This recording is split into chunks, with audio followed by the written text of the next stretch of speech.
अस्सलाम वालेकुम। आप यूट्यूब चैनल देख रहे हैं वॉइस ऑफ क्यानी। फ्रेंड्स, आज की वीडियो में हम फार्मास्यूटिकल स्टेबिलिटी स्टडी के हवाले से दोबारा बात करेंगे। इससे पहले हम एक दो वीडियोस में उस हवाले से बात कर चुके हैं। हम लॉग बुक पे रजिस्टर किया था, हमने उसके एसओपी की बात की थी। कुछ इसकी वीडियोस बाकी, क्योंकि ये सेशन जो टॉपिक काफ़ी लंबा है। तो आज जो हम बात करेंगे स्टेबिलिटी के सेक्शन के हवाले से कि आप स्टेबिलिटी की जो एग्जीक्यूशन कर रहे होते हैं, जो स्टेबिलिटी का सेक्शन आप चलाते हैं, तो उसमें आप प्लानिंग कैसे करते हैं। यानी आपके पास इसमें दो प्लान का होना बहुत ज़रूरी है, जिसपे एक होता है मंथली प्लान और एक होता है एनुअल प्लान। इन दो प्लान की बेस पे आप अपनी सारी स्टेबिलिटी जो शेड्यूल कर रहे होते हैं। कैसे आपको पता चलता है कि हमने इस मंथ पे कौन सी स्टेबिलिटी लगानी है, इस मंथ पे कौन सी नहीं। याद रखिए, हमने पिछली वीडियो में जिक्र किया था कि आपके पास एक लॉग बुक होती है, जिसमें जो भी सैंपल आप स्टेबिलिटी चैम्बर में कीप करते हैं, वट एवर द रीजन्स, चाहे वो ट्रायल का बैच हो या रूटीन बैच हो, एज पर एसओपी आपको पता है कि आप साल का एक बैच तो उठाते हैं। तो वो जो बैच आपके स्टेबिलिटी पे रखे हुए हैं उनको आप लॉग बुक पे एंट्री करते हैं। तो ये जो दो स्टेबिलिटी प्लान है, सबसे पहले ये बात कि दोनों स्टेबिलिटी के जो प्लान आप बनाते हैं, चाहे मंथली हो या एनुअल हो, ये आपका एसओपी का पार्ट होना चाहिए, एनेक्सर्स के साथ कनेक्टेड होता है। और ये कंट्रोल फॉर्म आपके पास होना चाहिए, कंट्रोल होता है ये। यानी ये एनेक्सर्स का हिस्सा है, लेकिन इस पर कंट्रोल नंबर आपका आता है और ये एसओपी का पार्ट होना है इसका बहुत जरूरी। Number one. तो ये जो एनुअल प्लान होता है, पहले एनुअल को बता दें, उसके बाद हम आएंगे मंथली प्लान पे। जो एनुअल प्लान है, ये आप जस्ट किस तरह बनाते हैं कि आपके पास एक फॉर्मेट होता है एसओपी के तहत, एज पर एसओपी, जिसमें आप जितनी भी आपकी कंपनी की प्रोडक्ट्स हैं वो सारी इसमें मेंशन कर देते हैं। लेट सपोज आपकी कंपनी की 10 प्रोडक्ट रजिस्टर्ड है, या 20 है, या 25 है। लेट सपोज 20 प्रोडक्ट्स आपकी रजिस्टर्ड है, तो वो 20 प्रोडक्ट्स को उस प्लान के अंदर आप दे देते हैं और आगे उसके मंथ शो कर देते हैं। हर प्रोडक्ट के आगे 12 मंथ शो कर देते हैं, 12 मंथ्स। लेट सपोज ये आप एक टेंटेटिवली दे देते हैं कि अगर लेट सपोज एक प्रोडक्ट का नाम ए है, तो ए हम साल के स्टार्ट पे हम जैन में उठाएंगे। और प्रोडक्ट बी है तो लेट सपोज हम जुलाई में उठा लेंगे। प्रोडक्ट सी है, लेट सपोज हम सितंबर में उठा लेंगे। इस तरह आप एक एक एक शेड्यूल बना के उसको स्कैटर्ड कर देते प्रोडक्ट को। यानी पूरे एक साल में आप स्टेबिलिटी के सारे सैंपल को पिक करते हैं जो स्टेबिलिटी के लिए आप रखते हैं। ये स्टेबिलिटी का जो एनुअल प्लान होता है, ये आप एक कॉपी साइन करके, जो स्टेबिलिटी इंचार्ज होता है, अपने सुपरवाइजर से, अपने बॉस से साइन कर कॉपी करके एक कॉपी आप प्रोडक्शन में पैकिंग डिपार्टमेंट में पहुंचा देते हैं। यानी पैकिंग डिपार्टमेंट के सेक्शन में, प्रोडक्शन के नहीं। क्योंकि पैकिंग डिपार्टमेंट का सेक्शन क्या है कि यहाँ पे पैकिंग हो रही होती है, जहाँ पे आपकी प्रोडक्ट पैक हो रही होती है, वहीं से आप सैंपल कीप करते हैं, वहीं से सैंपल आप पिकअप करते हैं अपनी स्टेबिलिटी के लिए।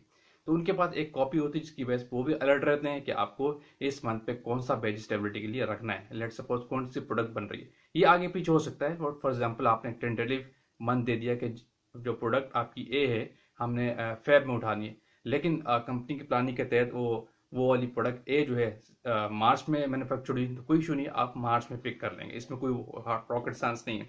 ऐसा भी पॉसिबल है कि जो प्रोडक्ट आपने मेंशन की है साल की, वो उस साल बने भी ना, ये भी पॉसिबिलिटी है। इस किसी पॉइंट के तहत मैं आके आपको बताऊंगा, एक और टेक्निकल बड़ा पॉइंट है, उसको हम डिस्कस करेंगे। ये होता है आपका एनुअल प्लान, जिसपे आप अपने पास कॉपी रखते हैं ओरिजिनल, एक कॉपी आप प्रोडक्शन में पैकिंग डिपार्टमेंट को आप दे देते हैं। फिर होता है एक मंथली प्लान, ये बड़ा इंपॉर्टेंट है। याद रखिए, मंथली प्लान जो है बेसिकली आपके पास वो प्लान है जो आप अपनी लॉग बुक से बनाते हैं। क्योंकि आपके पास तो लॉग बुक पे सारे सैंपल एंटर्ड है ना, जो आपने स्टेबिलिटी के लिए कीप कर रहे हैं। किस किस रीजंस की तहत जो रखेंगे, बहुत सारे आप सैंपल्स उठाते हैं ना आप। एनुअल तो उठा ही रहे हैं, लेकिन कोई ऐसे बैच भी होते हैं जो कुछ ट्रायल स्टडी हो गई, वैलिडेशन का बैच आ गया, तो वो भी स्टेबिलिटी भी जाता है। एनी रीजंस के बैच पे कोई सोर्स चेंज हो गया, उसके कॉजेज हमने आपको बताए थे, तो वो सारे उसके अंदर होते हैं। लेकिन उन्हीं को आप एक तरतीब में लेके आते हैं, एक मंथली प्लान बनाते हैं। हर महीने आप स्टेबिलिटी लगा रहे होते हैं ना, हर महीने के स्टार्ट में या डेली बेस पे स्टेबिलिटी आपके पास लगी रही होती है, लेकिन on the basis of monthly plan. यानी एक मंथली प्लान बनाते हैं, क्योंकि एक साइंटिफिक अप्रोच होनी चाहिए ना। अब आप ऐसा तो नहीं करेंगे, जो आपके पास लॉग बुक एंटर है जिसमें आपने सैंपल्स रखे हुए, सारी एंट्रीज की हुई है, वहीं उसको आप रोज खोलें और देखेंगे आज कौन सा सैंपल आ रहा है, ऐसा कुछ नहीं। तो आज कौन सा सैंपल स्टेबिलिटी के लिए टेस्टिंग पे है, इस मंथ में है या नहीं है। तो ये एक वर्स प्रैक्टिस है, ये साइंटिफिक अप्रोच नहीं है। साइंटिफिक अप्रोच यही है कि उस लॉग बुक के बेस पे आप एक मंथली प्लान जनरेट करते हैं, जिसके तहत आप शेड्यूल इजीली आप अपनी जो प्लानिंग है वो आप ऑर्गेनाइज कर रहे होते हैं, मैनेज कर रहे होते हैं। तो ये जो मंथली प्लान है, इसके अंदर क्या होता है, इसके अंदर आपने लेट सपोज आपने देखा जो आपके पास लॉग बुक्स उसको टैली करते हैं कि अब आप जनवरी में देख रहे हैं कि कौन कौन सी प्रोडक्ट आ रही है, कौन किस प्रोडक्ट का इंटरवल आ रहा है, क्योंकि वहाँ सारे इंटरवल मेंशन होता है। मैंने आपको पहले वीडियो में कहा था कि वहाँ इंटरवल आप मेंशन करते हैं। उन इंटरवल की बेस पे आप ये मंथली प्लान बना रहे होते हैं। ये उसी वीडियो का पार्ट 2 है, समझ लें। तो जो मंथली देखते हैं, लेट सपोज प्रोडक्ट ए रखी हुई है, प्रोडक्ट बी रखी हुई है, प्रोडक्ट सी रखी हुई है, कोई दिसंबर में आ रही है टेस्टिंग के लिए, कोई जनवरी में आ रही है, कोई फेब में आ रही है। अब आप फेब में खड़े हो, फेब में आप देखते हैं कौन कौन सी ABCD प्रोडक्ट्स जो टेस्टिंग के लिए आ रही है और किस इंटरवल पे आ रही है, किस टेम्परेचर पे आ रही है। वो एक्सीलरेटेड कंडीशन पे 6 मंथ पे आ रही है या लॉन्ग टर्म के 9 मंथ पे आ रही है, लॉन्ग टर्म के 12 मंथ पे आ रही है। ये सारी चीज़ें एनुअल जो आपका मंथली प्लान है उसमें आप शो करते हैं। फॉर एग्जांपल आपका प्लान सीरियल नंबर, डेट, यानी डेट जो आप लिख देंगे जो इस मंथ का प्लान है। लेट्स सपोज फेब का आप प्लान बना रहे हैं तो उसके ऊपर डेट आ जाएगी, मंथ ऑफ द जिस मंथ का वो आ गया।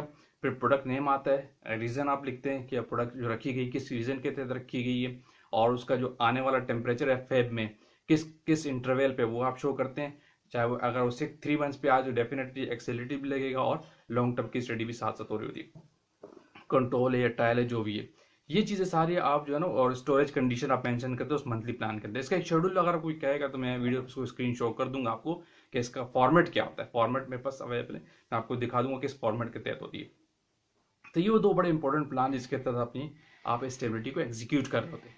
यानी सवाल सामने आता है ना कि स्टेबिलिटी के सैंपल्स आपने रख दिए तो कैसे पता चलता है कि कौन सा सैंपल आप टेस्टिंग के लिए आ रहा है, कौन सा नहीं आ गया, किसकी डेट आ गई।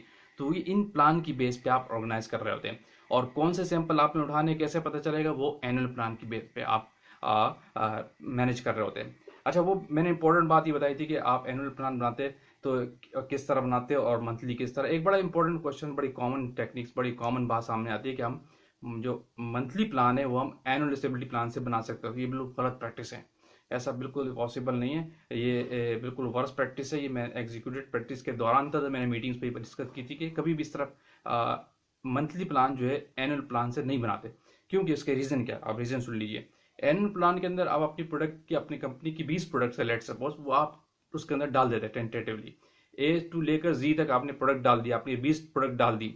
लेकिन अगर ये भी तो पॉसिबिलिटी है किसी प्रोडक्ट का ऑर्डर नहीं है, जो प्रोडक्ट नंबर 19 है या प्रोडक्ट नंबर 20 है या प्रोडक्ट नंबर 18 है वो उस साल बनी नहीं, तो आप मंथली प्लान उसके तहत बना देंगे तो उस प्लान के अंदर आएगी नहीं। इसलिए वर्स्ट प्रैक्टिस है, ऐसा पॉसिबल नहीं होता। जब भी आप मंथली प्लान बनाते हैं तो आप हमेशा आप उस लॉग बुक से बनाते हैं जिसके अंदर आप जो सैंपल आपने स्टेबिलिटी में कीपिंग की हुई है। यानी आप वो जो सैंपल आपने, लॉग बुक क्या आपको रिप्रेजेंट करती है कि कौन कौन से सैंपल आपने स्टेबिलिटी चैम्बर के अंदर रखे हुए हैं, वो लॉग बुक से पता चलता है।